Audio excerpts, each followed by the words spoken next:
Hello students.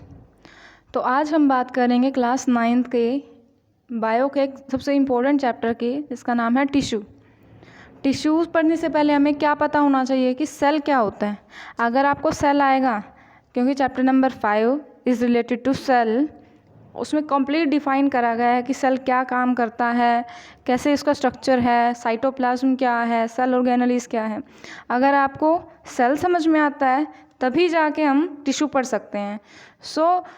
आपको इससे पहले हमारी जो लास्ट वीडियो थी सेल से रिलेटेड, आपको पहले वो देखनी पड़ेगी, उसके बाद ये देखना ज़्यादा समझ में आएगा। तो हम स्टार्ट करते हैं। टिश्यू क्या होता है? टिश्यू टिश्यूज़ क्या होते हैं उससे पहले हमें एक बार हम थोड़ा सा इंट्रोडक्शन ले लेते हैं सेल का। सेल क्या होता है? कोई भी ऑर्गेनिज्म किससे मिलकर बना होता है? लार्ज नंबर ऑफ सेल से। अब सेल क्या करते हैं हमारी बॉडी में? कहने का मतलब ये है कि जैसे हम ऊपर से देखते हैं तो हमें क्या लगता है, हमारे हाथ काम करते हैं, लिखते हैं तो हमारे हाथ लिख रहे हैं, हम चल रहे हैं तो हमारे पैर चल रहे हैं। एक्चुअल में वो पैर तो बाद में है। पैर को अगर डीपली देखोगे तो वो क्या है? सेल का कॉम्बिनेशन है। वहाँ पर एक्चुअल में सेल्स काम कर रहे हैं। एनर्जी प्रोडक्शन कौन कर रहा है? सेल कर रहा है। हर एक चीज़ बॉडी में कौन कर रहा है? मेनली हम कहते हैं कि हमें ग्लूकोज की ज़रूरत होती है, हमें खाना चाहिए। नहीं, हमें खाना नहीं चाहिए, हमें ऑक्सीजन नहीं चाहिए। हमारी बॉडी के सेल्स को ऑक्सीजन और ग्लूकोज चाहिए। जो खाना हम खा रहे हैं, मैंगो हम खा रहे हैं, बनाना हम खाते हैं, साग सब्जियां जो हम खाते हैं, वो एक्चुअल में हम नहीं खा रहे। वो हम अगर ऊपर से देख रहे हैं तो हमें लग रहा है भी हम खा रहे हैं। नहीं भाई, उसको हमारी बॉडी के सेल्स यूटिलाइज कर रहे हैं, उनमें से एनर्जी सेल्स यूज़ कर रहे हैं। सेल अपनी ग्रोथ कर रहे हैं। सेल्स की ग्रोथ होती है तो हमें लगता है कि हमारी ग्रोथ हुई है थोड़ी। तो आई होप थोड़ा सा आपको समझ में आएगा। कंप्लीट के लिए आपको वीडियो देखनी पड़ेगी।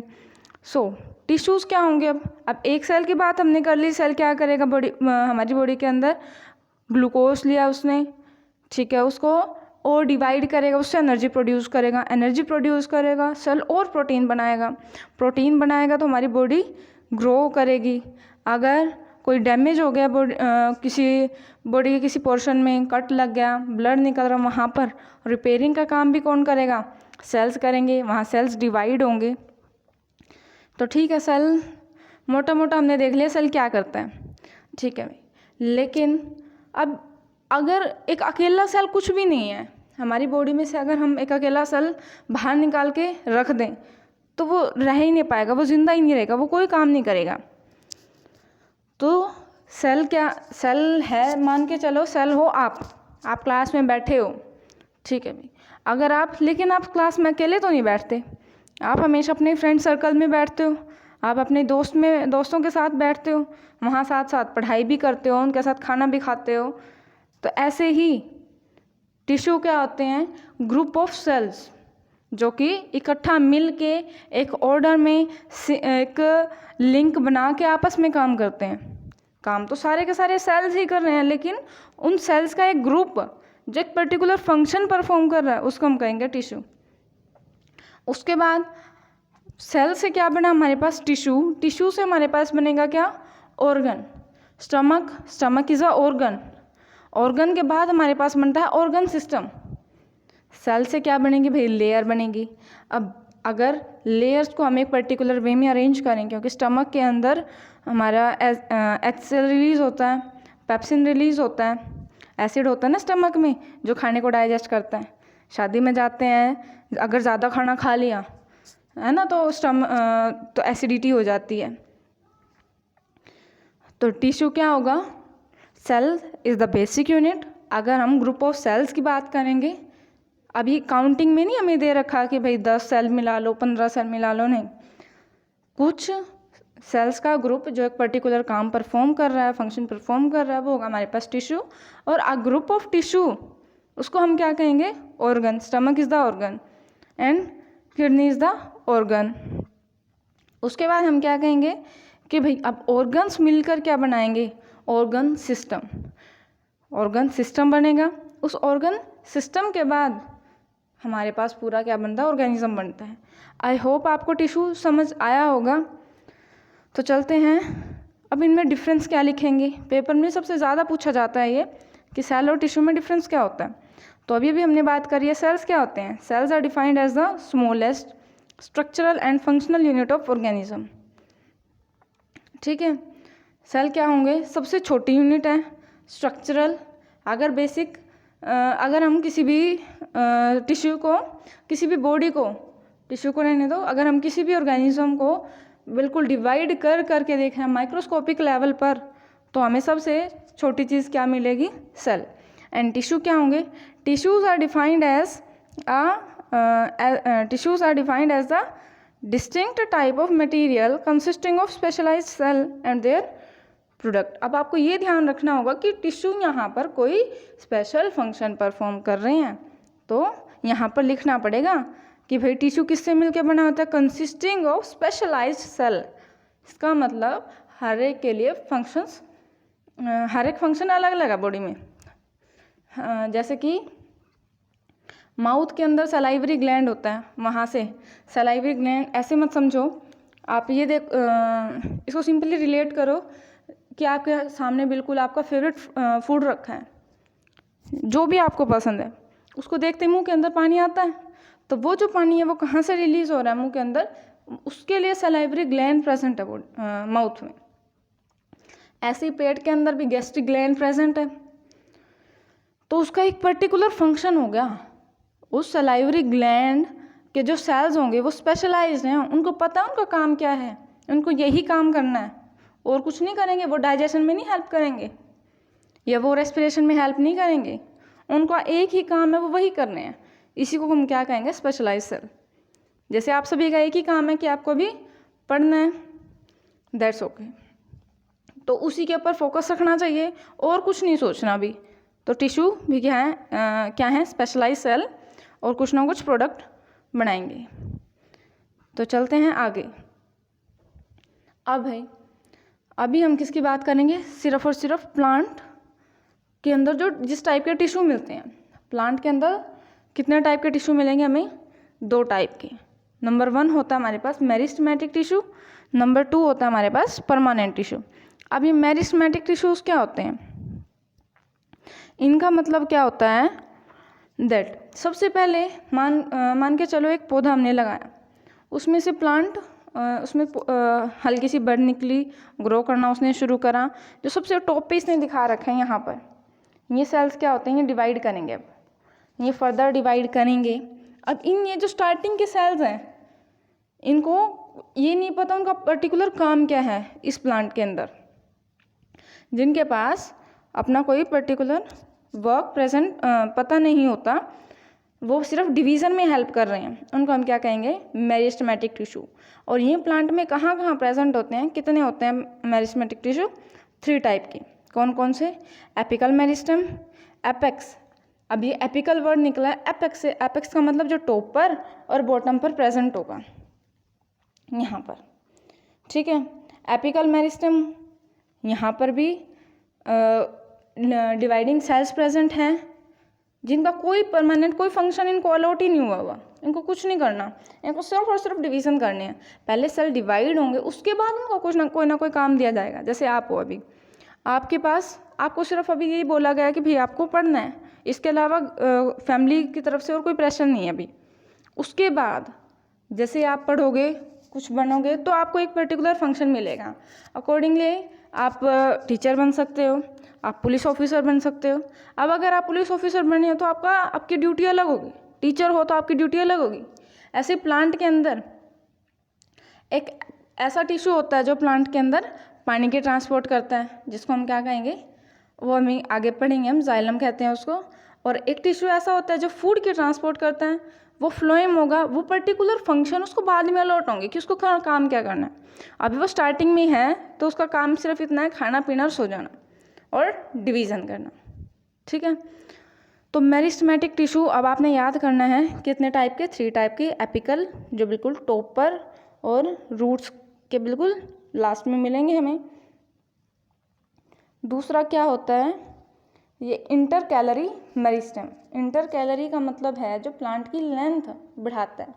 इंटरकैलरी मेरिस्टेम कहाँ प्रेजेंट होता है, जैसे पौधे में ब्रांच निकलनी स्टार्ट होंगी, उस ब्रांच के बिल्कुल बेस पे बेस का क्या मतलब है, जो स्टेम है, स्टेम मतलब जो पेड़ उस प्लांट का तना है, उस तने के ऊपर जहाँ से ब्रांच निकली है उस रीजन में इंटरकैलरी मेरिस्टेम प्रेजेंट है, क्योंकि वहाँ से ब्रांच निकालने के लिए वहाँ पर सेल तो होंगे, मेरिस्टेम सेल होंगे जो वे डिवीज़न करेंगे, वहाँ पर सेल्स प्रोड्यूस करेंगे, तो इसीलिए वहाँ क्या प्रेजेंट होता है, इंटरकैलरी मेरिस्टेम। ये यहाँ उसने दिखाया गया, इस डायग्राम में क्या दिखाया गया है कि यहाँ नोड क्या होता है, नोड होता है वो पॉइंट जहाँ से ब्रांच निकल रही है, उस ब्रांच में कौन प्रेजेंट होता है, इंटरकैलरी मेरिस्टेम।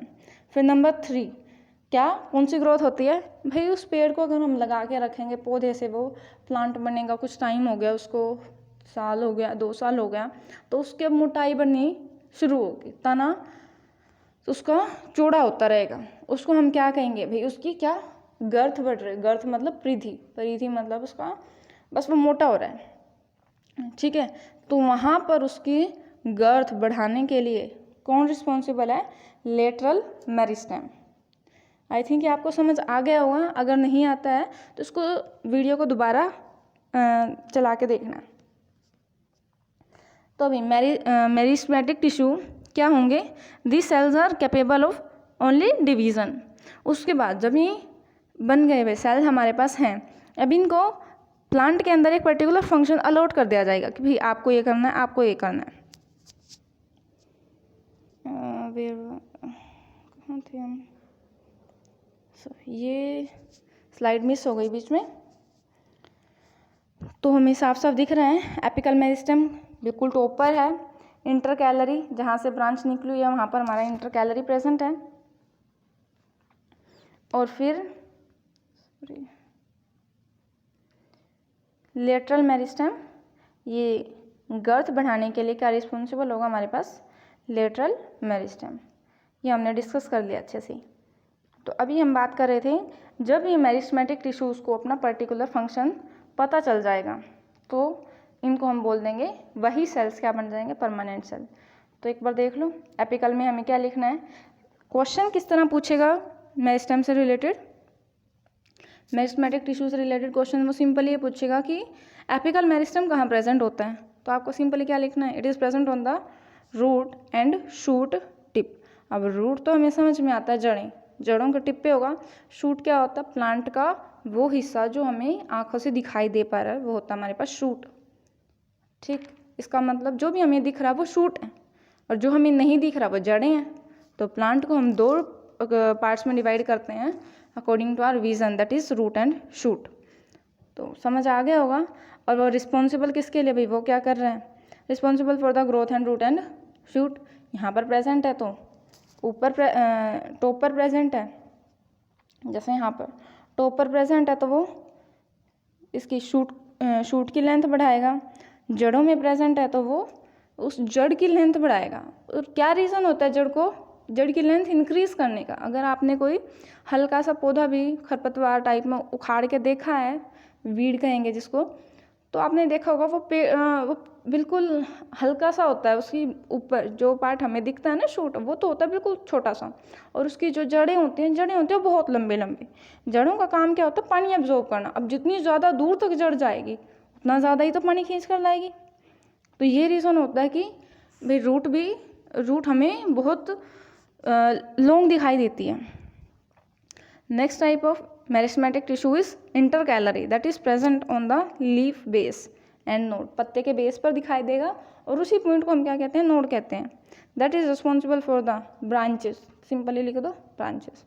उसके बाद है हमारे पास लेटरल मेरिस्टेम, ये कहाँ प्रेजेंट होता है, present on the side of stem and root, stem के साइड में भी, और जड़ें भी अगर आप देखो तो जैसे पीपल की जड़ें होती है, बरगद की जड़ें होती हैं, वो जड़ें भी तो बहुत मोटी होती हैं, तो वहाँ पर भी क्या प्रेजेंट होता है, जड़ों के भी और जड़ भी और स्टेम के भी साइड में प्रेजेंट होते हैं लेटरल मेरिस्टेम, जो कि क्या करते हैं, it is responsible for the increase in diameter of stem and root. तो ये जो पॉइंट्स हैं ये आपको अच्छे से याद करके जाने, पेपर में इनमें से पक्का ही क्वेश्चन मिलेगा आपको, मिनिमम 1 तो पक्का मिलेगा और 2 या 3 नंबर में, तो इसको अच्छे से याद करके जाना। तो इसके बाद हमारे पास क्या आता है, अब आता है हमारे पास परमानेंट टिश्यू की हम बात कर रहे, परमानेंट टिश्यू की बात कर रहे थे हम। वो क्या होते हैं, mature cell incapable of cell division. अब भाई, अब जब सेल डिवाइड हो चुके हैं अच्छे से, सेल बन गया, अब इनको फंक्शन मिलेगा। अब वो फंक्शन होता है 3 टाइप का, एक होता है सिंपल और एक होता है कॉम्प्लेक्स। सिंपल और कॉम्प्लेक्स की अभी हम बात ऐसा नहीं करेंगे, हम सिंपली उसमें जाइलम और फ्लोएम की बात करेंगे। प्लांट के अंदर जाइलम होती है, फ्लोएम होती है। अभी हमने बात करा है कि भाई सेल डिवीज़न हो गई, मेरिस्टेमेटिक टिश्यू हो गए, जाइलम और फ्लोएम किस कैटेगरी में आएंगे, हमारे पास परमानेंट टिश्यू की कैटेगरी में। क्योंकि अभी क्या कर रहे हैं, कोई ना कोई काम कर रहे हैं सेल के अंदर, प्लांट के अंदर। क्या काम कर रहे हैं, जाइलम, इसको ऐसे समझो कि प्लांट के अंदर एक ऐसी पाइप प्रेजेंट है जो कि क्या कर रही है, ज़मीन से पानी खींच रही है, नीचे से पानी ऊपर लेकर जा रही है। अब ऊपर क्यों लेकर जा रही है, क्या ज़रूरत थी पानी को नीचे से ऊपर खींचने की, है ना। तो भी देखो, हर एक ऑर्गेनिज्म को क्या, पानी, बगैर पानी के तो कोई लिविंग ऑर्गेनिज्म नहीं है। हम वायरस की बात करते हैं, वायरस कोई सेल नहीं है, कोई लिविंग ऑर्गेनिज्म हम नहीं मानते। तो एक बात देखो कि पेड़ के ऊपर क्या कोई टूंटी लगी हुई है, नहीं लगी हुई, वहाँ पर पानी है नहीं ऊपर। तो पानी ज़मीन के पास है, पेड़ मूव भी नहीं कर सकते कि भाई चले गए वाटर कूलर के पास और पानी एब्जॉर्ब करा वापस आ गए, ऐसा भी नहीं है। तो प्लांट करेगा क्या, ज़मीन से पानी एब्जॉर्ब करेगा, और एब्जॉर्ब करने के लिए उसके पास पाइप होती है जाइलम, और जाइलम में पानी हमेशा नीचे से ऊपर जाएगा, ऊपर से नीचे कभी नहीं आएगा, क्योंकि ऊपर होना भी तो चाहिए, ऊपर तो कुछ है ही नहीं। तो नीचे से पानी ऊपर जाता हमेशा जाइलम में। जाइलम में वाटर का कंडक्शन कैसा होगा, यूनिडायरेक्शनल, दैट इज अपवर्ड, ठीक है। अब जाइलम के पास ही एक पाइप होती है, कौन सी, फ्लोएम। अब साउंड देखो किसकी आ रही है, phloem, phloem, that is F, F means food, food को जो ट्रांसपोर्ट करेगा वो है फ्लोएम। अब फ्लोएम में फूड चाहिए, फूड की मूवमेंट होगी बाई डायरेक्शनल। हमारे पास पेपर में आता है, अभी डिफरेंस लिखो। डिफरेंस से पहले हमें ये पता हो जाइलम क्या कंडक्ट करता है, अभी वाटर एंड मिनरल, पानी एब्जॉर्ब करेगा तो पानी के साथ कुछ मिनरल्स भी उसमें डिसॉल्व होकर आएंगे। फ्लोएम क्या कंडक्ट कराएगा, किसकी कंडक्शन में हेल्प करेगा, ओनली फूड। उसके बाद जाइलम में जो फ्लो होगा वो यूनिडायरेक्शनल होगा, वो एक ही डायरेक्शन में होगा, बट फ्लोएम में जो फ्लो है वो हमारे पास बाई डायरेक्शनल है। पेड़ को पानी एब्जॉर्ब करने की ज़रूरत क्यों पड़ी थी, ये क्वेश्चन अभी आया था, तो आपने सोचा इसके बारे में, क्योंकि पेड़ को क्या करना है, फोटोसिंथेसिस करनी है, खाना खाना है अपना खाना। तो वो खाना बनाने के लिए जो 2 कंडीशन होती हैं, उसको क्या क्या चाहिए, कंडीशंस तो हम कहते हैं अभी सनलाइट और क्लोरोफिल हो, लेकिन मेन कंस्टिट्यूएंट क्या है, water and CO2। Plant water और CO2 का यूज़ करके ग्लूकोज बनाएगा, तो उसको चाहिए वाटर, तो इसीलिए उसको एब्जॉर्ब कर रहा है, ऊपर है नहीं तो वो नीचे से खींचेगा पानी। आई थिंक ये आपको अब समझ आया होगा थोड़ा। फर्स्ट टाइम में कोई भी चीज़ 40 या 50% ही समझ में आती है, सेकेंड टाइम में उसको आप पढ़ोगे, बुक से पढ़ोगे, NCERT से पढ़ो इसको अच्छे से, दोबारा वीडियो देखो, इसके क्वेश्चंस भी मैंने MCQ टाइप में क्वेश्चंस जो पेपर में आजकल आने लगे हैं, तो वो भी बना के वीडियो मैंने डाल रखी है, उसको भी देखो। अगर कोई डाउट आए तो आप कमेंट करके पूछ सकते हो। आई होप आपको ये चैप्टर